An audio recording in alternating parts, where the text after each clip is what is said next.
makna al-jumu'ah itu saling memerhatikan di antara yang kumpul itu. Jadi bukan sekedar datang berkumpul ya dan menyampaikan persatuan, tapi saling memperhatikan satu dengan yang lainnya. Itu dipraktekkan di zaman Nabi. Baik itu dalam konteks teman-teman sekalian ibadah, ya di hari Jumat datang gitu kan. Datang ibadah gitu. Bukan sekedar datang tapi saling melihat siapa yang datang, siapa yang hadir dan di sini dan mempraktekkan makna ketiga. Datang kumpul dengan rakaat, yang kedua saling memperhatikan, yang ketiga ini yang paling indah. Ya, saling melengkapi dengan melihat kebutuhan setiap orang yang datang. Ini hebatnya. Ya, jadi Jumat di zaman Nabi itu ketika turun ayat dipraktekkan ya beberapa masa setelah itu, karena nggak langsung dipraktekkan ketika surat ini turun, nanti baru dipraktekkan di awal-awal perjalanan hijrah ke Madinah. Ya, nanti kita akan lihat yang pertama menginisiasi, ada yang mengatakan Mus'ab bin Umair, ada yang mengatakan Abu Umamah pertama kali mengumpulkan orang-orang atas perintah Nabi untuk mempraktekkan ibadah Jumat. Tapi esensinya dipakai.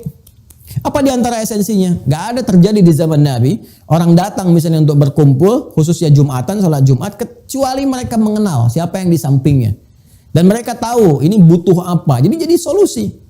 Yang lapar dapat makanan, yang haus dapat minuman, yang kurang pekerjaan dapat relasi untuk bekerja. Sampai ada seorang teman-teman, satu sahabat ya, yang datang dari jauh.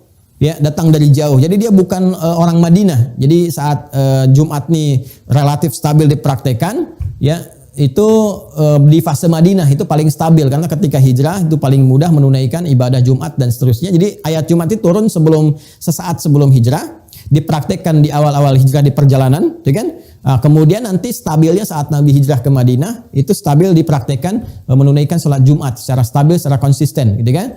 Nah, yang paling menarik nanti ada seorang sahabat dari Gotofan. Gotofan itu satu suku wilayah di luar Madinah pada saat itu, ya. Namanya Sulaik al-Gotofani. Sulaik ini datang pas dalam satu riwayat disebutkan di hari Jumat. Ada surat menyebutkan hari Jumat. Jadi ketika Nabi sedang berkhutbah, ya ini di pertengahan dia datang. Ya, karena dia bukan wilayah orang Madinah, belum tahu tentang bagaimana cara adab-adab di masjid, termasuk sunnah-sunnahnya, dia langsung duduk. Ya, maka Nabi kemudian menyampaikan satu kalimat bersifat umum. Nah, ini bagusnya nih. Jadi kalau ada seseorang yang belum tahu, ya terus kita sedang mengajar atau jadi guru atau Anda menjadi pejabat misalnya di perusahaan, ya jangan menyinggung langsung ke orangnya. Kalimatnya halus Nabi, dibuka dengan kalimat umum. Maka kata Nabi mengatakan, "Idza dakhala ahadakumul masjida fala yajlis hatta yusalli rak'atain." Jika kalian masuk ke dalam satu masjid, berniat untuk i'tikaf, untuk duduk keperluan tertentu, ya, untuk ibadah misalnya, menunggu waktu sholat dan sebagainya, maka jangan langsung duduk, ada sunnah sholat 2 rakaat terlebih dahulu. Itu yang kemudian kelak disebut dengan tahiyatul masjid.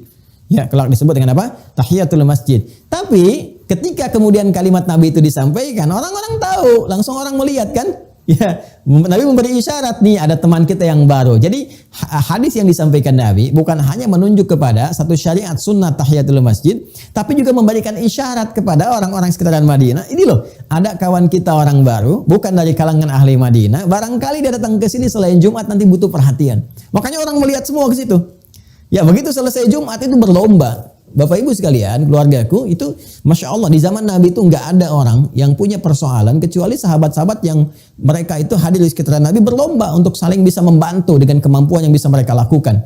Ada yang bisa ngasih referensi misalnya, ada yang bisa memberikan bentuk makanan, ada yang bisa memberikan bentuk arah pekerjaan, tapi sesuai dengan kemampuan masing-masing. Dan hebatnya mereka berlomba siapa yang pengen duluan, itulah Jumat. Jadi bagaimana iman itu? Ya, iman itu memberikan sebuah pengaruh yang sangat kuat bagi diri kita gitu untuk bersikap. Jadi kalau orang beriman tuh nggak usah ditanya tentang bahasa persatuan, nggak usah ditanya tentang bahasa bagaimana saling memperhatikan, ya, saling menguatkan. Jadi ketika kita masuk hari Jumat, salah satu yang dievaluasi pada diri kita itu ambil skala terkecil dulu, misalnya skala keluarga. Ya, coba dilihat di keluarga kita. Jangan-jangan kita melihat jauh tapi lupa dengan keadaan di dalam diri kita. Bagaimana penyatuan di keluarga itu bisa dibangun. Ya, jangan-jangan mohon maaf di keluarga pun kita masih melihat ya seperti aktivitas-aktivitas yang dipopulerkan di masa jahiliyah. Kehidupan keluarganya hanya untuk menata diri supaya makmur dalam segi harta, ayah bekerja mengumpulkan harta, punya kedudukan, hanya untuk weekend jalan-jalan aja.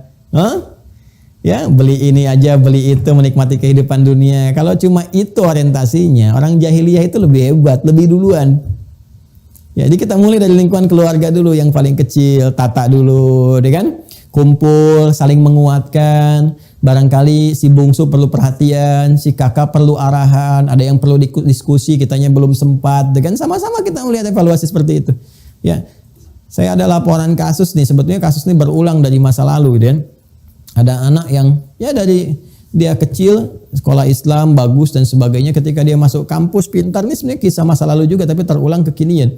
Ya, ketika sudah masuk satu kampus, nalar dia sudah mulai berpikir luar biasa, tiba-tiba kemudian datang ke rumah dia minta izin pindah agama.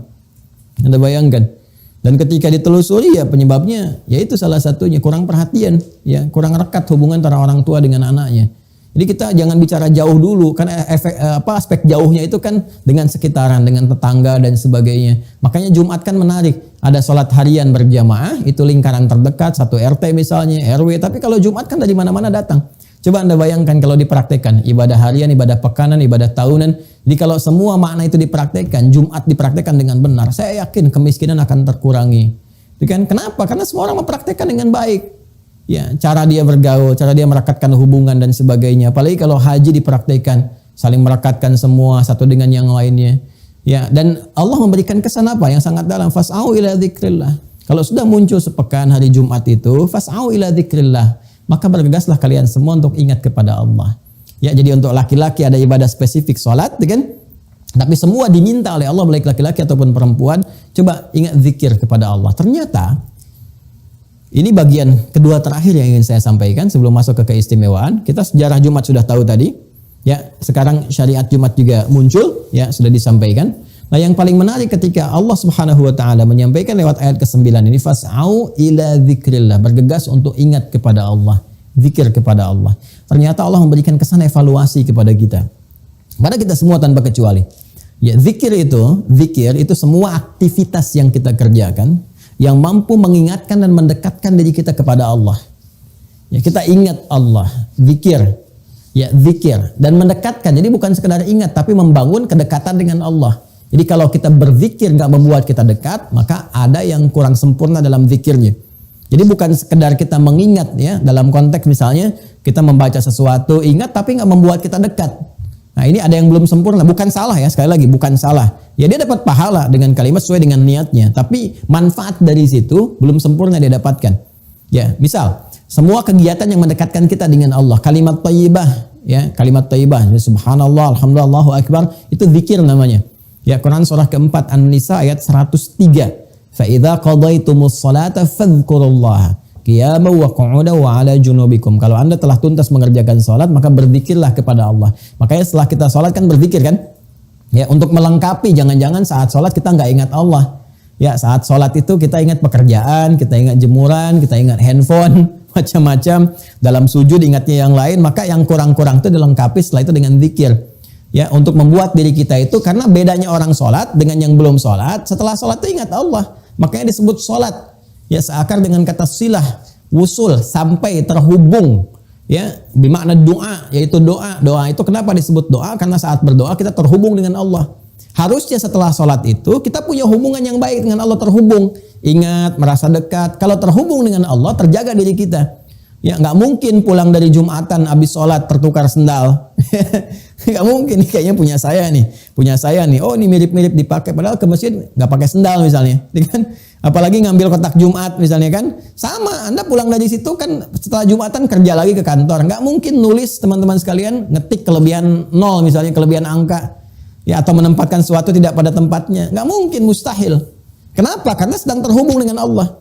Ya, nggak mungkin memperhatikan yang haram, nggak mungkin suami melihat kepada yang haram yang bukan mahramnya. Ya, nggak mungkin istri juga melihat kepada yang haram yang bukan mahramnya dan sebagainya. Ya, jadi semua kalau sudah terhubung itu baik. Nah, itulah zikir. Ya, selain itu apalagi misalnya doa. Doa itu disebut zikir. Quran surah ke-7 misalnya Al-A'raf, ya, ayat 205 itu. Wadhkur rabbaka fi nafsika tadarruan wa khifatan wa dunal jahri minal qaul, dan berdoalah engkau dengan kesungguhan jiwamu, ya, dengan menghamba kepada Allah. Disebutnya berdoa itu dengan zikir. Karena saat berdoa kita merasa dekat dengan Allah. Dan kedekatan itu yang menjadikan doa kita cepat terkabul. Jadi kalau Anda hanya berdoa di ucapan di kalimat, gak sampai ke dalam hati, itu pengabulannya boleh jadi gitu ya, tidak secepat yang kita harapkan.